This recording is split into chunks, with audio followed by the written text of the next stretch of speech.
Praise lord. ఈరోజు దేవుని వాగ్దానము సామెతల గ్రంథం 23వ అధ్యాయం 9వ వచనం కాడి నుంచి చదువుకుందాం. చూడండి. బుద్ధిహీనుడు వెనక మాట్లాడకము, అట్టివాడు నీ మాటలోని జ్ఞానమును తృణీకరించును. పురాతనమైన పొలిమేరు రాతిని తీసివేయకము, తల్లిదండ్రులు లేని వారి పొలములోనికి నీవు చొరబడకూడదు. వారి విమోచకుడు బలవంతుడు, ఆయన వారి పక్షమున నీతో వ్యాజ్యమాడును. ఉపదేశం మీద మనసునుంచుము, తెలివిగల మాటలకు చెవియొగ్గుము. నీ బాలురను శిక్షించుట మానుకొనకము, బెత్తంతో వాడిని కొట్టిన ఎడల వాడు చావకుండును. బెత్తంతో వాడిని కొట్టిన ఎడల పాతాళమునకు పోకుండా వాని ఆత్మను నీవు తప్పించదవు. నా కుమారుడా, నీ హృదయమునకు జ్ఞానము లభించిన ఎడల నా హృదయము కూడా సంతోషించును. నీ పెదవులు యథార్థమైన మాటలు పలుకుట విని నా అంతరంద్రియములను ఆనందించును. ఇక్కడ ఏంటంట, తల్లిదండ్రులు లేని వాళ్లకు జోలికి వెళ్ళొద్దని చెప్తున్నాడండి. వెళ్తే వాళ్ళ పక్షాన ఎవరున్నారంటే, వారి పక్షాన ఆయన ఉన్నాడంటండి. దేవుడు ఎవరి పక్షాన? తల్లిదండ్రులు లేని వారి పక్షాన దేవుడుండి ఏం చేస్తున్నాడో వ్యాజ్యమాడేవాడిగా ఉంటున్నాడు. ఇంకేమంటున్నాడు? ఉపదేశం మీద నీ మనసును ఉంచుము, తెలివిగల మాటలకు చెవియొగ్గు. మనము తెలివిగల మాటలకు చెవియొగ్గం, కానీ తెలివి తక్కువ మాటలకు చెవియొగ్గేవారిగా ఉంటాం. అందుకని వాక్యంతో ఆయన హెచ్చరించేవాడిగా ఉన్నాడు. ఉపదేశమును మనసున ఉంచుకొనుము అంటే, ఏ తల్లి అయితే, ఏ తండ్రి అయితే, ఏ తోడబుట్టిన వాళ్ళైతే నీ మంచి కోరి చెప్తున్నారో, ఉపదేశిస్తున్నారో, దానిని ఏం చేసుకోవాలంట? మనసున ఉంచుకోవాలంట. లేకపోతే ఏమైపోతామంటే దేవునికి దూరం అయిపోయేవారిగా ఉంటాం, దేవునికి కోపము తెప్పించేవారిగా ఉంటాం, దేవునికి ఇష్టము కాని ప్రవర్తించేవారిగా ఉంటాం. ఏంటంట? మంచి మాటలు నీ మనసును ఉంచుకొనకపోయినట్లేదు. తెలివిగల మాటలకు చెవియొగ్గుము.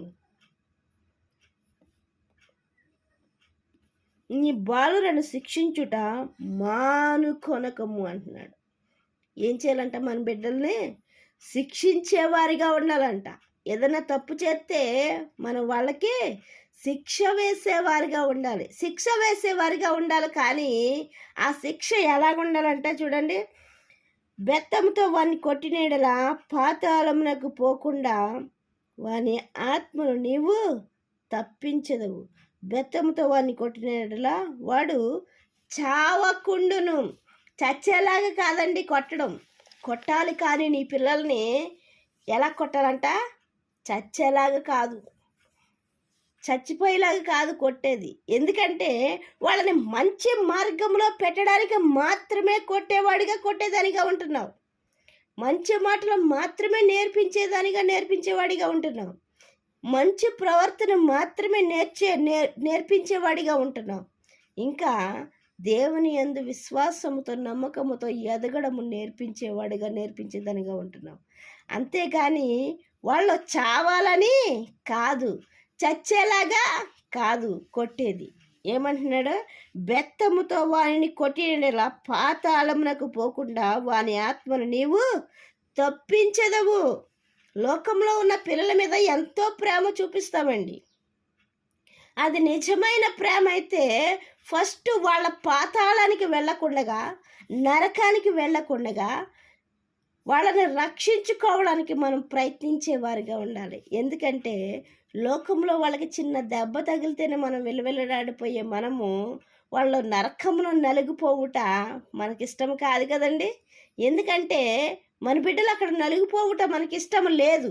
కాబట్టి వాళ్ళను ఒక దెబ్బ కొట్టైనా సరే, బెత్తము వాడైనా సరే వాళ్ళు చచ్చిపోయేలాగా కాదు, కానీ వాళ్ళకు ఉపదేశము చేసి వాళ్ళని మంచి మార్గంలో నడిపించే తల్లిదండ్రిగా ఉన్నట్లయితే దేవునికి మహిమ కలుగును గాక. లేకపోయినట్లయితే ఇప్పుడైనా కూడా ఒక దెబ్బ కొట్టైనా సరే లైన్లో పెట్టండి అని వాక్యంతో ఆయన హెచ్చరించేవాడిగా ఉన్నాడు. ఇంకా నా కుమారుడా, నీ హృదయమునకు జ్ఞానము లభించిన ఎడల నా హృదయం కూడా సంతోషించును.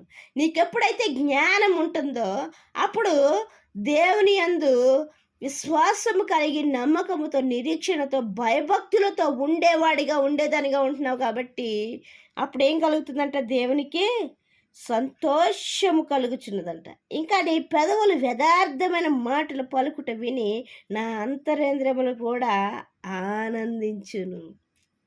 ఎలాంటి మాటలు పలికితేనంట? యథార్థమైన మాటలు పలికితే అంతరేంద్రియములు ఎలాగ ఉన్నాయంట? సంతోషించేగా, ఆనందించేవిగా ఉన్నాయంట. అయితే దేవుని సంతోషపెట్టేవారిగా ఉన్నామా? తల్లిదండ్రుల్ని సంతోషపెట్టేవారిగా ఉన్నామా? తల్లిదండ్రుల్ని వేడిపించేవారిగా ఉన్నామా? దేవుణ్ణి బాధ పెట్టేవారిగా ఉన్నామా? వాక్యంతో ఆయన మనల్ని హెచ్చరించేవాడిగా ఉన్నాడు. మరి ముఖ్యంగా అందరినీ బాధ పెట్టడమే కాకుండా నీకు నువ్వే ఎక్కడికి వెళ్ళిపోతున్నావండి? పాతాళానికి వెళ్ళిపోయేదానిగా ఉన్నావు. అయితే జాగ్రత్త, వాక్యముతో మాట్లాడుతున్నాడు ఆయన. నీవు గర్దింపునకు లోబడు, నీకు చెప్పిన ఉపదేశములను విను, హృదయంలో దాసుకో, జ్ఞానముతో మసులుకో, ఏది మంచో ఏది చెడో తెలుసుకుని దేవునికి ఇష్టకరంగా జీవించు.